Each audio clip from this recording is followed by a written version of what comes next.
મારું નામ પ્રજાપતિ નરેન્દ્રભાઈ, મારી ઉંમર 37. મારું અત્યારે રહેવાનું છે નવા નરોડા, અમદાવાદ. મને ટૂંકમાં સમજો ને કે છેલ્લા વર્ષથી તકલીફ જેવું હતું. 2 વર્ષ પહેલાંની તકલીફ હશે, અને ધીરે ધીરે પછી ખબર પડી કે મને તકલીફ થોડી વધારે થઈ છે. અને જે કમરમાં ગાદીનો પ્રોબ્લેમ હતો મને, જેના કારણે મારી પગની નસ દબાતી, એટલે જેથી કરીને હું લાસ્ટ સમયમાં ઊભી રહેવાની બી આમ તાકાત નથી. બસ આખા દિવસમાં પગ ખેંચાય, કમરમાં નીચે ઝૂકી ના શકાય, કમ્પ્લીટ પથારીમાંથી એકદમ બેઠું ના રહી શકાય. ચાલવામાં એટલી તકલીફ હતી કે હું 10થી 15 મિનિટ ચાલી શકું, પછી મારે થોડી વાર બેસી જવું પડે.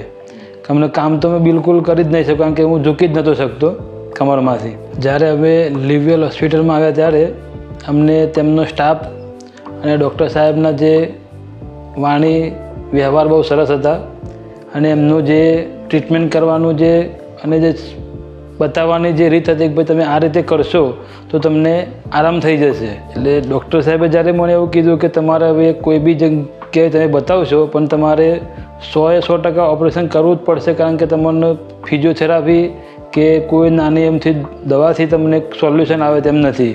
અહીંયા કરાવો કે ગમે તે કરાવો, પણ તમારું સોલ્યુશન ઓપરેશનનું જ છે. એટલે પછી મેં હતું જે ડાયરેક્ટ ડિસિઝન લઈ અને પછી ઓપરેશનનું ડિસિઝન લઈ લીધું. મેં 27/2/2022માં મેં કમરના ગાદીનું ઓપરેશન કરાવ્યું હતું. અત્યાર સુધી મને ખૂબ રિલેક્સ છું, અને ઓપરેશન કરાયા પછી મને બહુ ઘણું બધું સારું બી લાગે છે.